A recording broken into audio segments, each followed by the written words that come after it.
Hello, this is Chris Heasley with the Chris Heasley Radio Show. And I have a question for you. How many of your friends, your family, your colleagues, the people that you know, how many of the people that you know work in the service sector, work in the service-based economy? In other words, they have professions such as lawyers, chiropractors, financial planners, real estate agents, insurance agents, fitness professionals.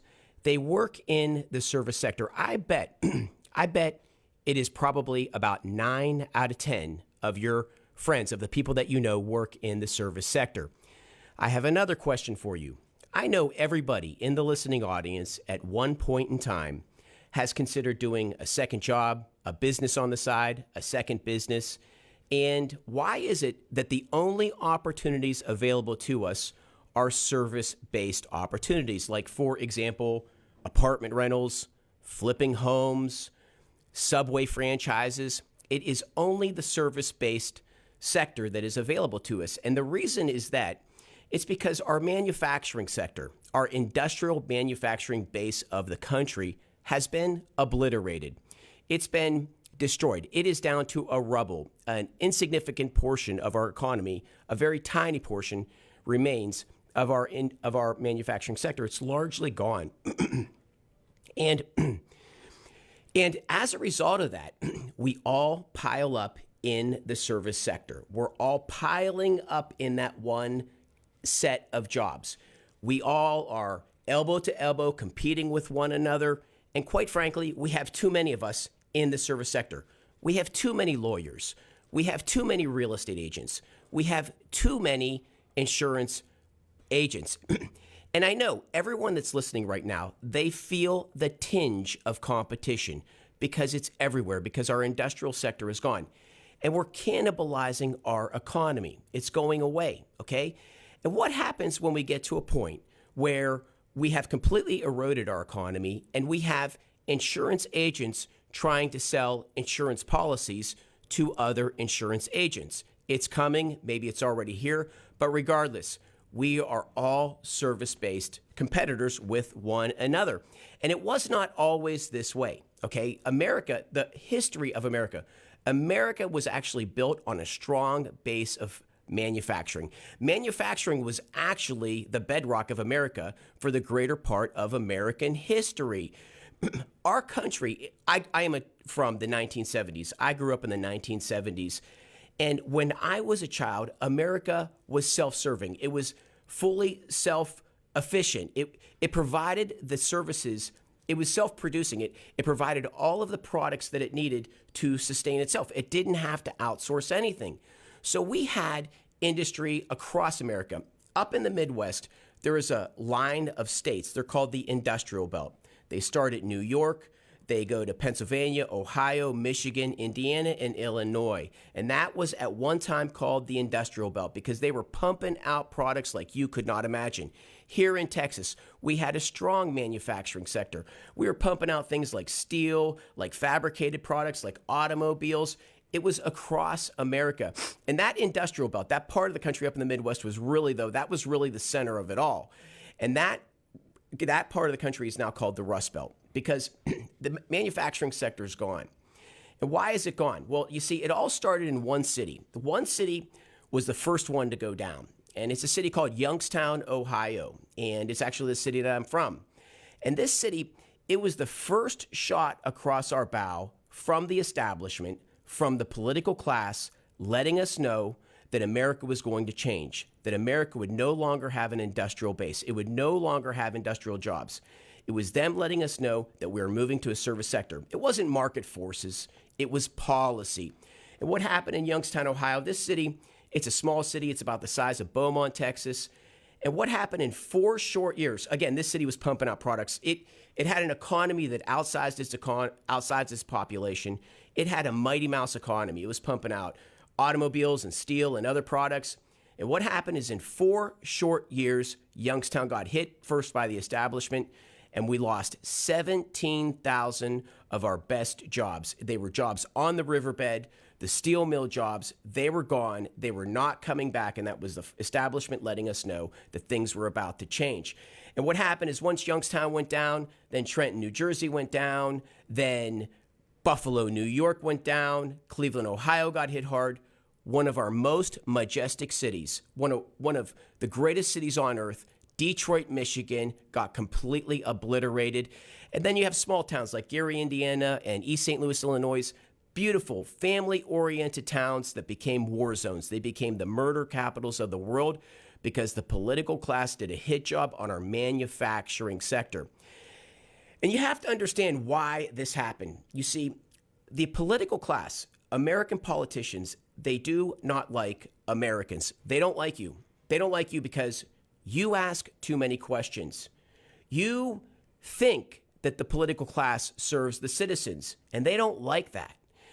You have the spirit of 1776 in you. You have, here in Texas, we have the spirit of 1836, the defeat of Santa Anna's army running through our veins. And those are the kind of ideas that the political class doesn't like. We fight for our First Amendment rights. We fight for our Second Amendment rights, and that is not acceptable to the political class.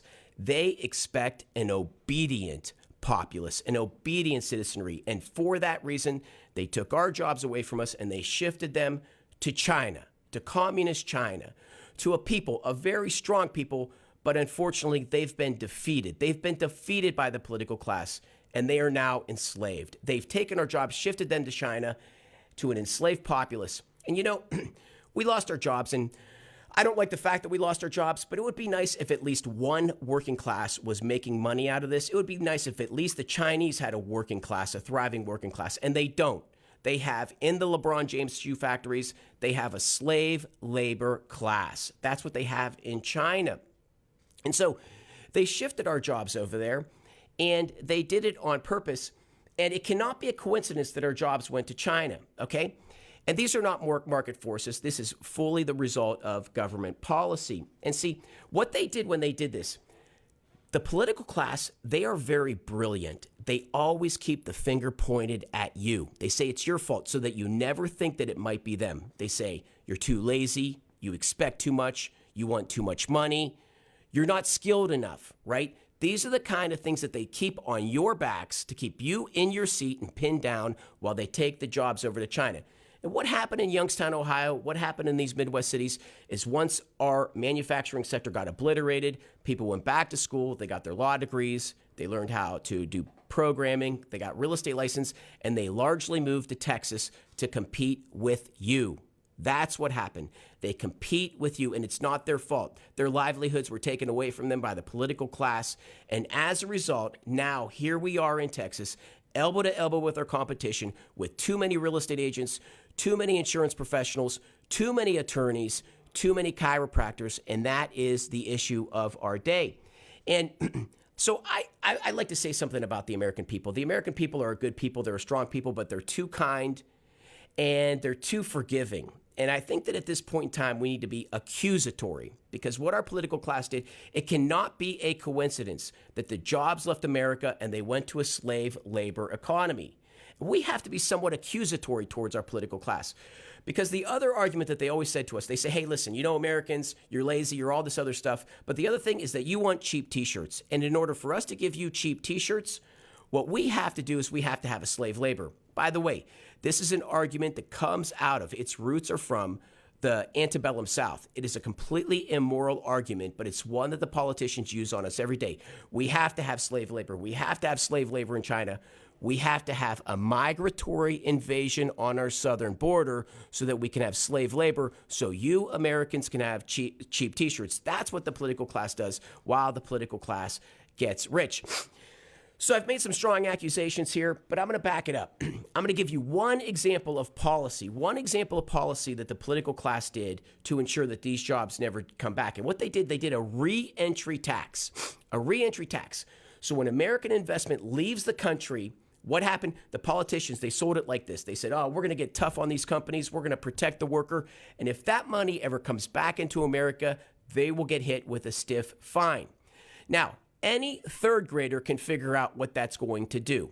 Once the money leaves, there are a world of investment opportunities outside of America, and the money is not coming back. They put a wall up to ensure the jobs stay in China forever.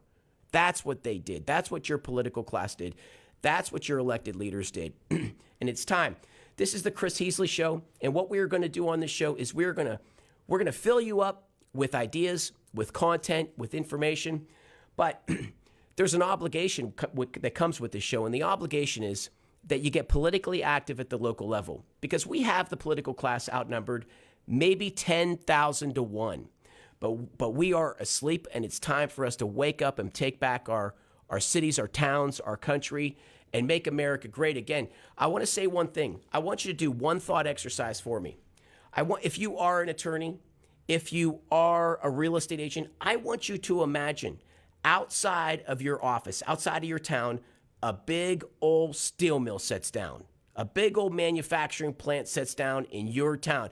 I want you to think about what that's going to do to your career. What that means is all these people that are buddied up in competition with you, they're going to start sending resumes and applications into that steel mill, and you're going to see less competition in your sector. And potentially today, your competitors become your customers one day. That's the vision that you have. That's why you need to get politically active. And with that being said, I have a guest on today, G2. G2 comes from the Midwest. He's steeped in information in the manufacturing industrial sector. So I'm going to ask G2. G2, did I get it right? Am I right in saying that the reason our business, our companies, our industry left the country is because of policy and only policy? You know, the original arguments that were made when jobs started to travel overseas were arguments that the labor rate was the reason they were going. And of course, in those days, labor was a significant part of most of the content of manufactured goods in the United States. Over time, through automation and productivity gains, the content that was represented by labor became a much smaller percentage of the cost structure of manufactured goods. But yet we, with all the gains, still continue to lose high-value manufacturing jobs and replace them with low-value service sector jobs like barista. No one had ever heard of a barista 30 years ago. And suddenly we have baristas everywhere. But 30 years ago, people knew what a journeyman was and knew that that was a path to a long career that could support a family and allow someone to buy a home and live a really prosperous life as a working class, middle class American. So what did drive all these jobs overseas? To your point, it's policy. It was tax policy, meaning that our taxes in the United States were exceedingly high. So a lot of manufacturing moved to other countries just to get the lower tax rates. But we also had trade policy. Trade policy was set up, of course, with the influence of lobbyists working for international companies and for overseas nations. But trade policy was set up that allowed us to move jobs overseas and ship all the goods back without any hindrance. And when you got the jobs into other countries, in many cases, those countries were subsidizing the work. So whatever production went to China, for example, China had a very strong mercantilist position. And they would use export duties and export quotas, a combination of benefits for exporting high-value goods and duties for exporting lower-value raw materials that allowed them to artificially suppress their raw material costs and artificially reduce the price of their finished goods going overseas. Using that simple tool, they were able to take huge numbers of high-value jobs away from Europe, from the United States, from other markets. So, of course, once they get those jobs, they don't let them leave again. They have every tool that the government has over there to use to make sure that their companies can compete. They give them labor, they give them capital at no cost. They give them endless trade benefits. And that, again, is import duties as well. So it's import duties on any high-value added product, export support, export subsidies for any high-value added product they're shipping to foreign markets, and export duties to make sure raw materials don't leave. Now, what did the U.S. do in exchange in response to this? Did the U.S. say, hey, we want to make sure that we have an even playing field, that our companies are getting access to those markets? No. The U.S. allowed the Chinese to put in place a rule that said if you sell it here, you must make it here. It got so bad, it got to a point where if you tried to sell something to Walmart, who was given access to the China market, Walmart would force you to move manufacturing overseas. They went from a company that was proactively advertising made-in-America products to a company that was proactively forcing manufacturers to relocate to China so that Walmart could get access to that China market. The U.S. didn't respond. The U.S. government, the U.S. trade people, they didn't respond. And as a result, year after year after year, we lost high-value jobs. Now, we replaced some of those in some ways with software jobs, with positions in San Francisco, where we saw incredible wealth created by people who made apps that were successful or social media platforms that were successful. Those didn't replace the value of the manufacturing jobs base that gave so many Americans a high-quality life, the ability to have and raise children and live a prosperous life, go on vacation now and again. So, yeah, it's been a steady war. Of course, making it more recent, everything that was said in Davos by the World Economic Forum last week brings all that into the current view. If you listen to the speeches that were given in Davos, it's all about surveillance of the people. It's all about artificial intelligence, removing more jobs.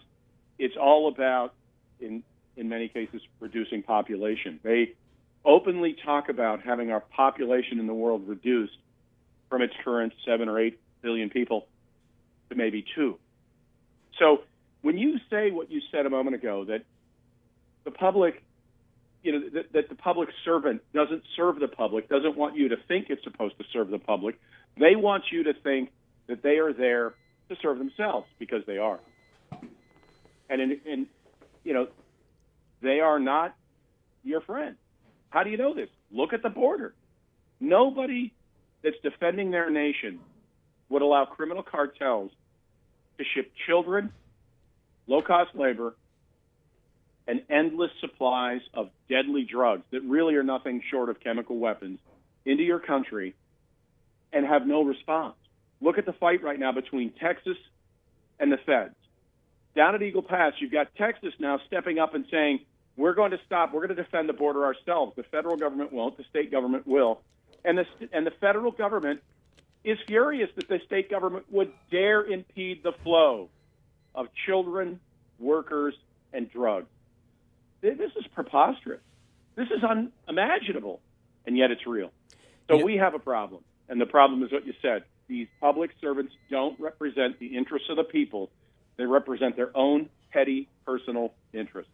Well, G2, you really sort of jumped to the crux of my conversation. I was hoping to make this argument over the next hour, but you certainly made it in the past 7 or 8 minutes. And essentially what you're arguing is that all of these things, all of these attacks on our people cannot be a coincidence.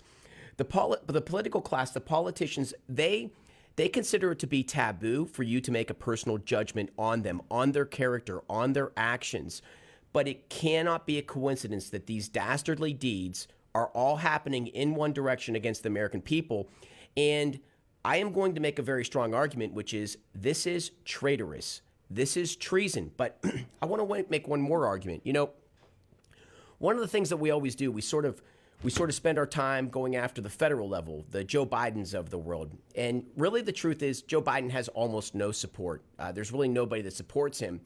And the federal government is largely, for some reason, they seem to be insulated. They are hugely unpopular today, but they are moving forward with their agenda regardless. Whereas at the local level, your local representatives, your local county commissioners' courts, your local state representatives, they are completely vulnerable to your arguments. They are not insulated, and they react in a minute. And that is really the area, in my opinion, where I see the conversation needs to go. Taking back your county commissioner courts, taking back your ISDs, your school districts, taking back your state representatives and those types of positions, because that to me seems like the more effective route than it. And I understand that what we're talking about, industry in America, that is a national level. But for me, it seems like that national level is insulated, and we have more of a bang for our buck applying our activism, applying our sweat equity, our energies at the local level. Do you have a comment on that, G2?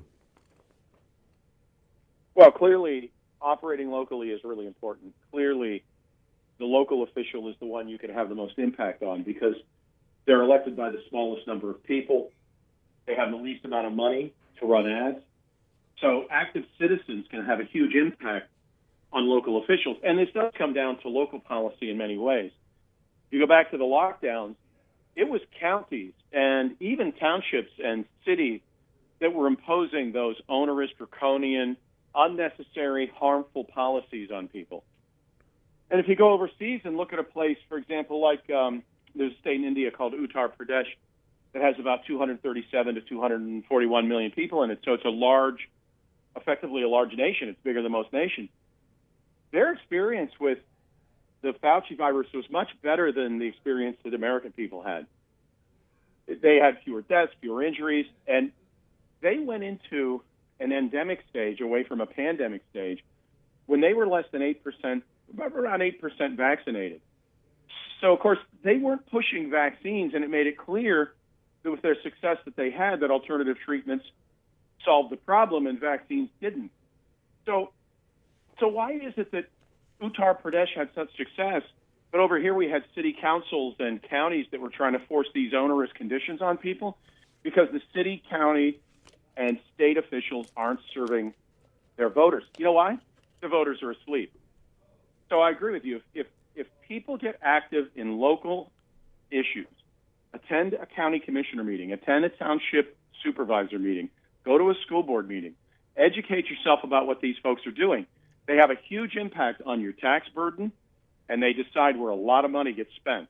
And it's all being spent without oversight from voters. Well, it was my intention to spend the hours talking about the exodus of American industry, but it appears that we are attempting to solve the world's problems all in 1 hour and making great strides at it. And I'd just like to say, when we talk about that Wuhan flu that was designed and developed in a laboratory of a foreign, in the lands of a foreign adversary of America and paid for by your dollars. That's right. Your dollars funded the virus that was developed in a foreign adversaries' countries and dropped on our people. And it was done so in the most pivotal election year, the year 2019 and 2020, the most pivotal election year when the establishment was in the crosshairs of the greatest nationalist to ever hit our lands, the President Trump. And it was a clash of titans. It was such an incredible year.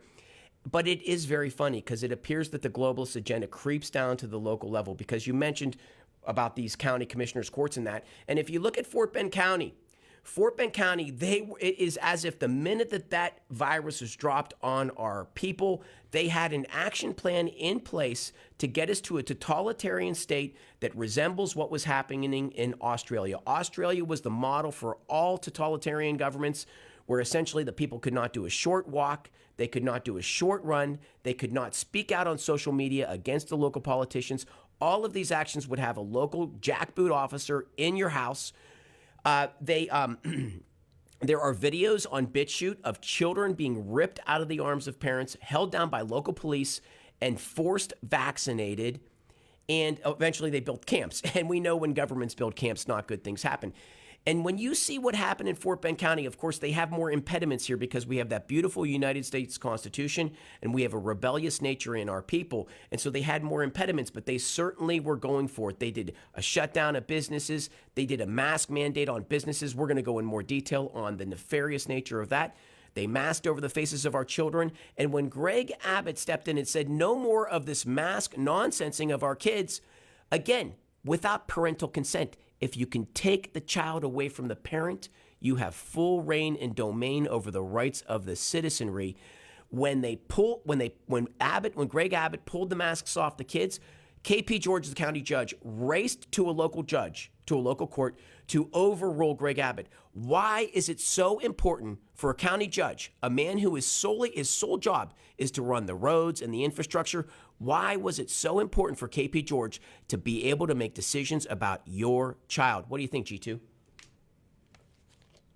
Well, I think it's probably because KP George has a local support base of radicalized sort of leftists who would support this kind of activity, who were completely sucked in by the corporate media story that was told back then across the nation.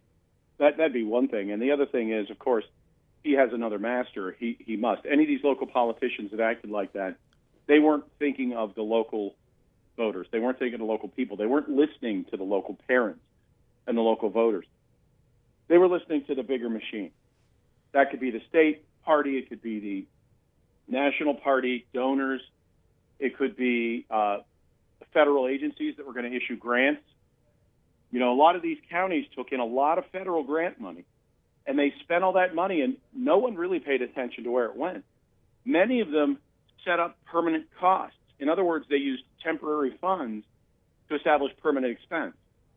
And now that money's going away, right? The grant money that was coming because of the virus is no longer flowing.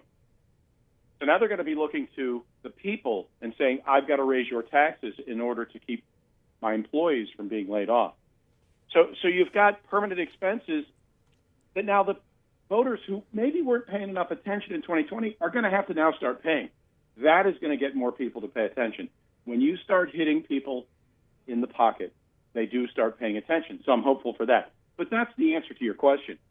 The reason that county governments across the country implemented these radical, unnecessary policies without question is because they were getting grants from feds. It's because they were serving some other group. They were paying attention to what their party demanded. They were not paying attention to the people. And also, they feel absolutely comfortable executing initiatives or policies that exceed their actual authority. None of these governments seem to be bound anymore by the national and state constitutions. They don't seem to worry about First Amendment rights. Therefore, they were telling you couldn't assemble freely. They don't worry about First Amendment rights related to speech. They were telling people that just delivering facts about the vaccines and the virus was disinformation and should be banned from the public square. They don't seem to be bound by what used to contain government, ethics, and law that they simply laugh at today. You know, it's funny. It's funny that you say that because it is my opinion that KP George, that the Fort Bend County Commissioner's Court, that they want you to forget what they did. They want you to forget what happened in the Wuhan flu, how they forced businesses to require a mask on the face of the customers. How does a county commissioner have the ability to do such of a dictative move? He doesn't. He was going for it. And I want you to think about the impediment that put on local business owners, small business owners. I know I have a huge audience today listening. What they were doing is creating a sense of division between you and your customer base. And the reason is because KP George, the county officials, they were going for the gusto. They were going for an Australian-style lockdown.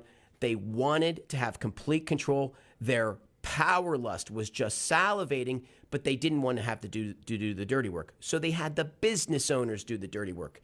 In the schools, they had the teachers do the dirty work. By the way, when teachers were implementing that mask mandate on the students, they were violating a number of laws that that go along with the idea of you have to have a medical license in order to do a medical intervention, and that is considered a medical intervention.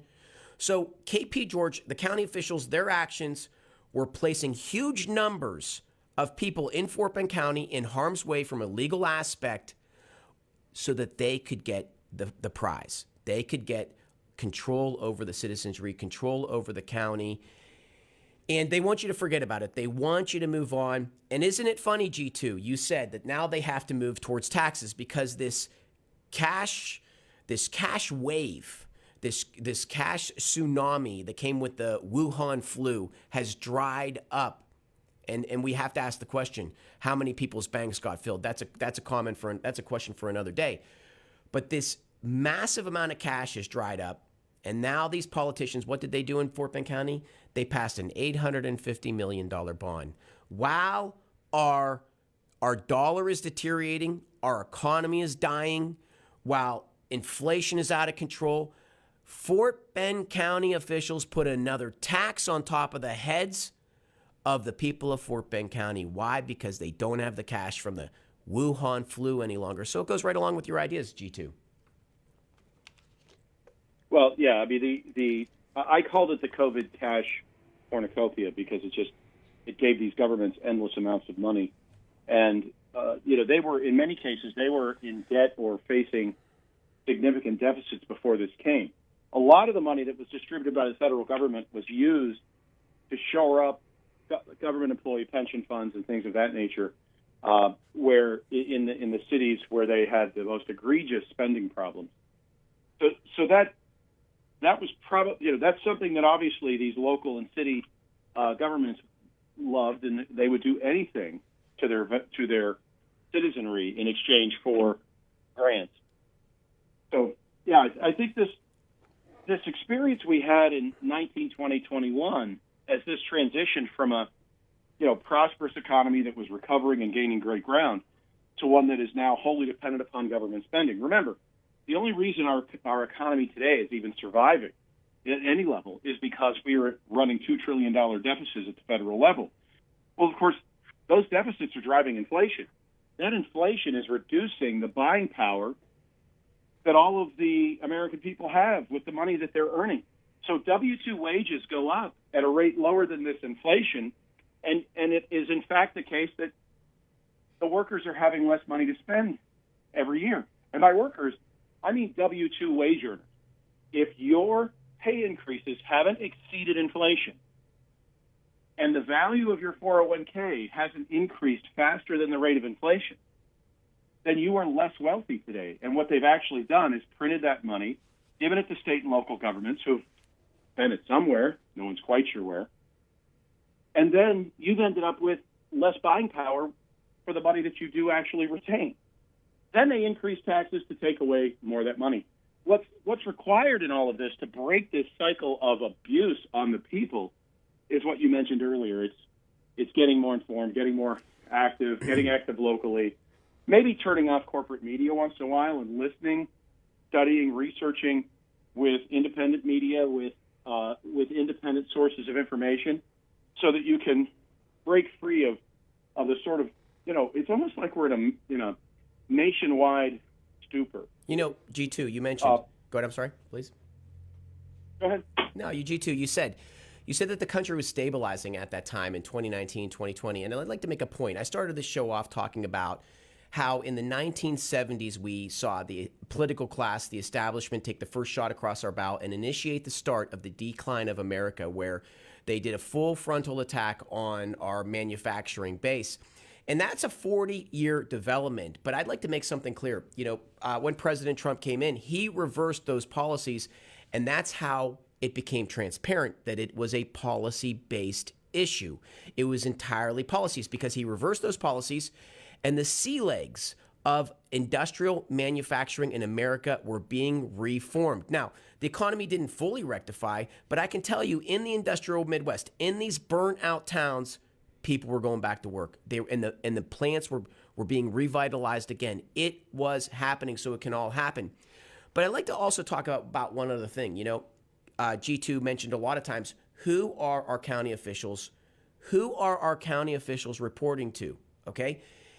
And they should be reporting to us. Isn't that their job? And if they're not reporting to us, isn't that illegal? Okay, well, when I was a kid, the Democrat Party was the party of my youth. It was the party that represented me, my friends, my family. Everyone supported the Democrats because they supported us when I was a child. But you see, there's been a transformation in the Democrat Party. It's been taken over by a foreign adversary. It's been taken over by foreign interests. And what's happened is the European billionaire class began to sprinkle money on the Democrat Party. Now, G2 mentioned the names, the Davos Group, the World Economic Forum. That I call that the European billionaire class, because that's really what it is. It's these societies of wealthy people that spend their time in private meetings and negotiate and put things out on whiteboard to determine your future. They pretend, they placate and pretend that they're on your behalf. They are not being on your behalf. They are in suits, the finest suits, and they're just simply war planning on whiteboards. That's what they're doing to determine your future. And to make my point, I'll give you a couple of examples of who this billionaire class is, one of which is George Soros. George Soros may be the leader of the Democrat Party. This is not a good man. He is a man who started his career out working with Nazis.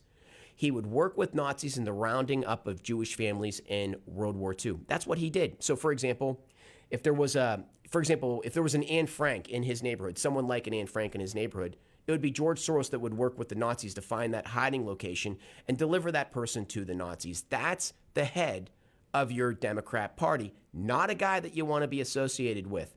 How about Klaus Schwab? Klaus Schwab is an absolute lunatic. He is a weird dude. And he has said, for your future, you will own nothing and you will be happy. Or how about Michael Bloomberg? Michael Bloomberg's our own American billionaire. I wish we could give him back. He is not a well-grounded man, and he is so mind drunk. He literally said this and thought people would accept it. He said, for your future, you will get a warm belly full of beans, you will get a cot to sleep on, and a roof over your head. And this is the Democrat Party today, and they are the ones that are implementing this. They are seeking out Klaus Schwab's agenda to make sure you own nothing and you're happy with it, okay? Now, I'm just going to give you two quick examples of how the Democrat Party is implementing the agenda on you. One example is gas in the energy sector. Gas prices in the energy sector. So gas prices have gone up 58% year over year. Think about that does to our grandmas and grandpas who are on fixed incomes, right? With inflation combined, they can't hold this anymore. They are being forced out of their homes. They cannot sustain this, okay? Gas prices have gone up 58% year over year. And in addition to that, the Democrats will not allow for further permitting of oil and gas development. The Democrats won't allow that, okay? And in addition to that, they've completely depleted our oil and gas reserves. So from an energy standpoint, they have us in a pinch. Part number two, I want to talk about the Democrats' war with Russia. And that is not a war between the Ukraine and Russia. That is a proxy war between the American Democrat Party and a sovereign nation, the nation of Russia. And it exists because the Russians, just like the Americans, do not agree with the globalist agenda. They do not believe with this consolidation of power, the loss of sovereignty of their nations. They want Russia to be Russia and they want America to be America. And before that, they are now in the crosshairs of the Democrat Party. And the Democrat Party, they are a bloodthirsty bunch. They howl for more funding for this bloody engagement every day, okay? And to give you an idea of how bad this is, how bloody this is, there are now 500,000 dead Ukrainians, okay? Because of American Democrat policy, we now have an ethnic genocide in our midst.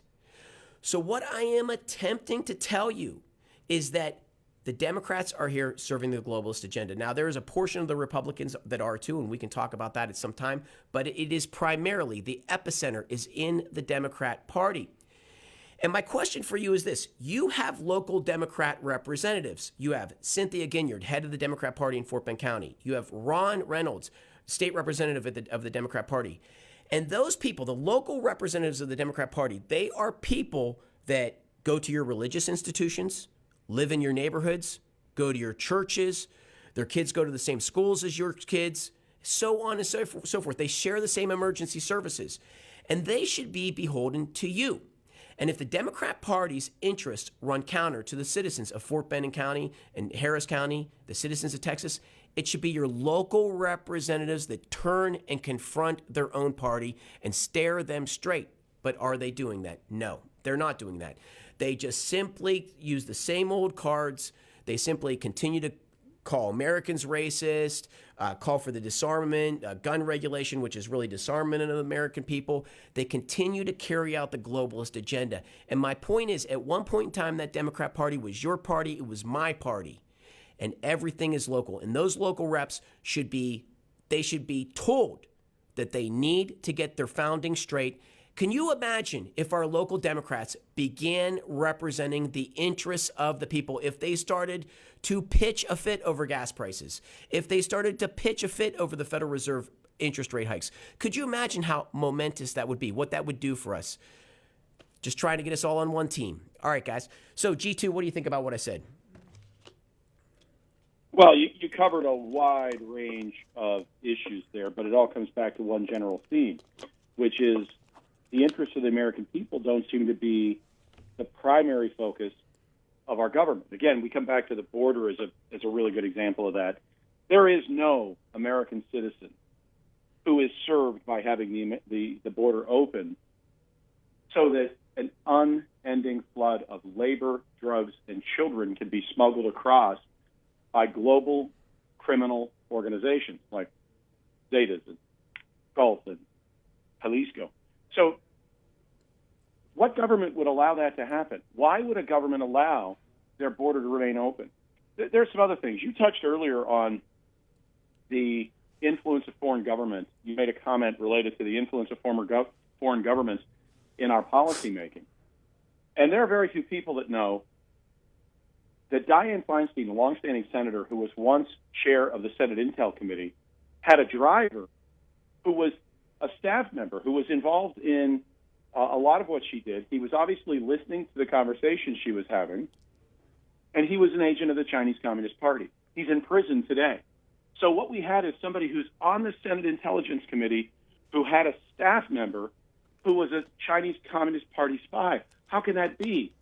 Who do these people work for? Why would that not have been uncovered? How could she not have known that? This wasn't a short-term relationship. This was a long-term relationship.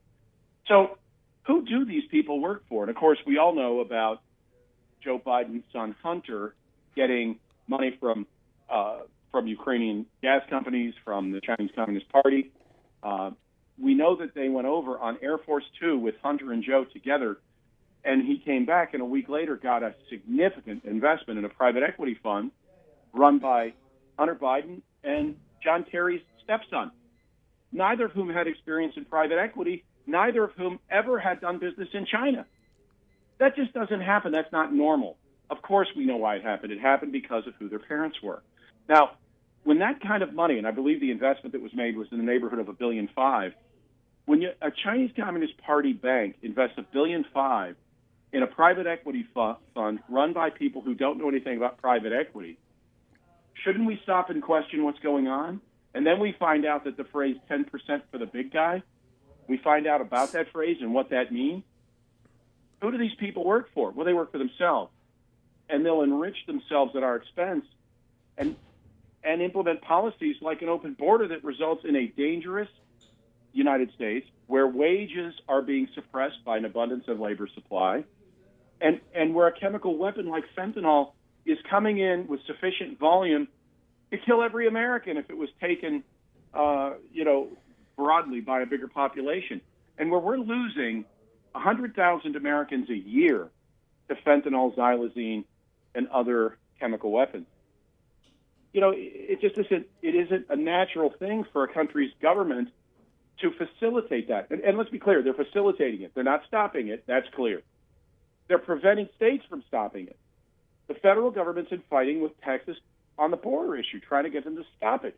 To force the Texas government to allow the flow of drugs, workers, and children to continue.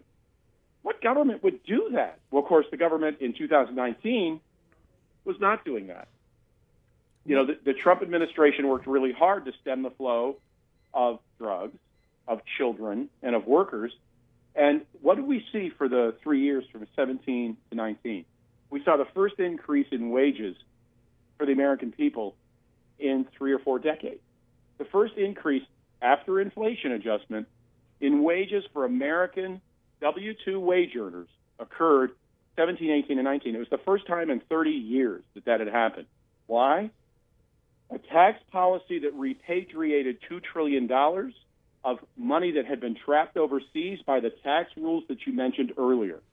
Of course, a Chinese company could invest in the United States without a tax implication, but if a U.S.-based company who had earned money in overseas markets, paid taxes in overseas markets, returned it to the U.S., they paid such an onerous tax penalty that they couldn't afford to do it. So they kept their investments overseas. Trump changed that, and $2 trillion came back. Immediately, we saw the reshoring of manufacturing, and high-value jobs began to increase. And we saw American W-2 wage earners begin to see, for the first time in 30 years, real wage growth. And what happened since? All of the gains that were achieved during the Trump administration by the average family have been given back through inflation, tax increases, and regulatory changes. For example, the increase in government fees to pump oil on government lands, to pump gas on government land. So it almost seems like you've got a government at war with its people. Well, G2. Mm-hmm. Yep. Mm-hmm. Please, yeah. So I just want to say two things on what you said, which is number one, you said 10% for the big guy. And to me, I don't have the smoking gun, but it certainly seems like that business model has replicated through the Democrat Party down to the local level, right? That 10% skimming off the top. I don't know if this is true, but if that's the model that's been set at the top, it's only a reasonable idea that it might be happening at the local level. Because why are our local politicians not fighting for these things? Like, for example, everything that you're saying right now, fentanyl. I've had 3 people either lost or hurt from the fentanyl implosion, whatever you want to call it. And, so what do you have to say about that? And I'm sorry I'm jumping around, but what you said about the fact that they won't allow for further permitting of oil and gas. We're in Texas. Why aren't our local reps raising a ruckus over this? Go ahead, G2. Well, and of course that goes beyond Texas, right? We've got Pennsylvania, for example, has a huge energy supply. In fact, the global oil industry was born in Oil City, Pennsylvania, a town in northeast Pennsylvania, and it migrated to Texas and to the Middle East as the technology developed and as the consumer market developed. So, it is a national issue where we've got accessible energy reserves across the country, and the Democrat administration has said proactively, they've said purposefully, they've been upfront about it, they've said it clearly, we intend to end that energy industry. We intend to put everyone onto electric supply for everything they do, and we're going to have windmills, despite the environmental nightmare they represent, and photovoltaic cells, despite the damage they do in terms of square miles of land they have to consume and the cost of manufacturing, and the fact that we get all them out of China, or the vast majority of them from China. These are policies that are destructive to the American people. And, of course, it's all backed up with this climate argument, which is a separate discussion, this climate hoax. So when you come down to it, it does seem like you've got an organization, a government that's at war with its own citizens. Now, look at Germany. In Germany, you've got the farmers standing up and saying, we're no longer going to accept your onerous, burdensome, destructive policies, and they've organized the largest protest in the history of Europe. The truckers joined them, and Germany is effectively shut down as we speak. We've got people in Paris over the weekend who are out protesting, saying this is our home, calling on their government to stop implementing destructive policies that are hurting their home. We've got people rising up around the world. Ireland has had protests for the first time in many years. There are citizens who are beginning to stand up and say to their government, you must serve my interests, not this crazy agenda that comes out of this World Economic Forum group and Davos. I hope that there's more of that. Well, but before we get to thousands of people in the street, we can get to people at least going to school board meetings to find out about these books that they're putting in schools, to find out about the policies that are being put in schools. There is so much going on right now that these government agencies are implementing, and they're doing it very quickly, that the real answer is get educated and get active. Well, I think that essentially what you're saying is it's time for the adults to take back their governments, because if you look at this conversation that we've had today, we have brought you so much content. We've brought you energy policy, manufacturing, the exodus of our cash to fund foreign wars. We're talking about the real issues. But when you go to the Fort Bend County Commissioner's Court, the things that they're talking about right now are so ludicrous and insane. For example, some of the things that they're pushing right now, they have a strong push for more homosexuality in Fort Bend County. I don't know why this is such a big issue for them, but they're constantly doing events of that nature in Fort Bend County. I personally think that is not a matter for governments, okay? But in Fort Bend County, that is a big deal. The other thing that they're really, really big pushing right now is they've had churches that have questionable nature and means with regard to children and things around children. They've had those kind of churches become a guest in the commissioner's court. And what I'm attempting to say is they're doing this stuff because the citizens are sitting in their chairs and letting it happen. G2, you're up, bud. What do you want to say? Well, that's exactly right. And, it's hard for me to imagine how the issues that are being discussed in government are being discussed in government. I don't understand the national obsession in government and in a lot of educational institutions at elementary, middle, high school, and college and universities. This obsession with sex and gender. It is bizarre to me. It's not something that we as a nation used to obsess over constantly, but it is clearly the national obsession in government, in much of corporate, and in much of education. Not a healthy focus for a nation if it's going to continue to compete globally against other nations where people are learning things like engineering, math, science, health, where they're learning things like welding, carpentry, electrical. They're learning how to make things. They're learning the advanced technologies. And we're focused on a bizarre sexual agenda. It's a strange thing that's happening today in this country, and it's largely, it is that local involvement that can end it. Yeah, it is largely happening because the citizens are sit down. The citizens make a priority more of their NFL Sundays, of their kids' soccer seasons, rather than taking back their county commissioner's court. And really, it's on the citizens. We can go ahead and have a return to a great place. We have them outnumbered 10,000 to 1. But as long as we sit on the sidelines and allow them to rule the roost, we will continue to have to put up with this obnoxious absurdities and this degradation of our country. America is naturally a kind nation. It is naturally a good nation, not a nation that spends all of its time obsessing on children and sex. It is naturally a nation that is welcoming and it's not what it is becoming. A nation that is divided and at war with itself, a nation that is facing increasing oppression at all times, where our Constitution is being undermined by the government entities that are responsible for defending it. America is a good place, a fundamentally good place, and we the people need to do what's required to make it good again. And all that is. And thank you very much. Talking to our elected officials, and it is getting active. And thank you very much, G2. Come back to the Chris Heasley Show Mondays at 10 a.m. We're going to be here. By the way, Freedom Matters Action Group is holding a Republican primary debate in 2 weeks in Fort Bend County. I'll get you more information on that, but you can go to Freedom Matters Action Group on their Facebook page to learn more about that. But this is the Chris Heasley Show. We are here to win it. We are here for victory. We're going to give you all the content you need, and we're going to advocate for you to take back your county governments, to take back your country at the local level. Thank you very much. Appreciate it, everyone.